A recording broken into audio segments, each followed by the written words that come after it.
ఢిల్లీ స్కూళ్లలో 3 ఏళ్లకు ఒకసారి ఫీజుల పెంపు కొత్త చట్టం తీసుకొచ్చిన ఆ రాష్ట్ర ప్రభుత్వం అట.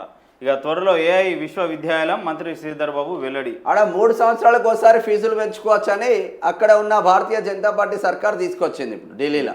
మన దగ్గర ఏటా పెంచుకోవచ్చు, అవసరం అంటే మధ్యలో కూడా పెంచుకోవచ్చు. మిమ్మల్ని ఎవ్వడు ఆపడబ్బా, అడ్డు అదుపు లేదు మన దగ్గర రాష్ట్రంలో ఫీజులు. అసలు పర్మిషన్ లేని స్కూల్ కూడా మీరు నడిపించుకోవచ్చు, 100 కోట్లు మీరు సంపాదించవచ్చు. ఇలాంటి గైడ్లైన్స్ కూడా ఉండకుండా ఏం కాదు. ఇక పాలిటెక్నిక్ పై ఫీజుల పెరుగు 14,900 నుంచి 39,880కి పెంపు. డిప్లొమాలో చేరేందుకు విద్యార్థుల వెనుకడుగు. ప్రైవేటు కళాశాలల్లో 42.60%. దీన్ని బట్టి మీకు ఏమర్థమవుతుంది?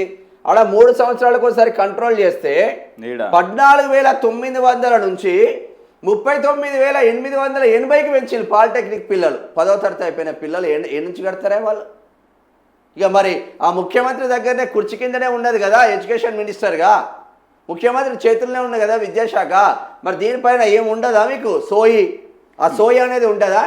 ఫ్యూచర్ సిటీలో ఎంత వస్తుంది, మూసి కాలువ తీస్తే ఎంత వస్తుంది, ఇదే ఉన్నట్టున్నది సోయి మొత్తం. మరి సారే పెంచిపించిండో మరి ఫీజులు ఏందో.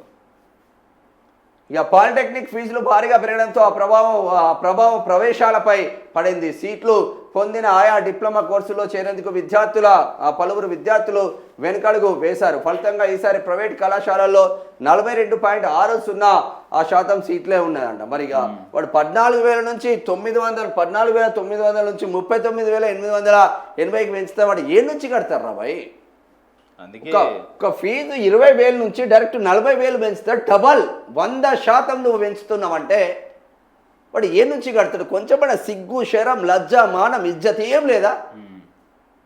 అరే మనం ఎట్లా పిల్లలకు మనం ఎట్లా చదువు చెప్పాలి? డిప్లొమా ఇంకా తీసుకొచ్చి ఫీజులు తగ్గించి డిప్లొమాలో ఇంకా మనం ప్రవేశాలు పెంచుకొని మంచి ఇంజనీర్లను తయారు చేయాలి, మంచి టెక్నికల్ టీంను తయారు చేయాలని ఒక్కడికన్నా సోయింది ఆ రాష్ట్రంలో.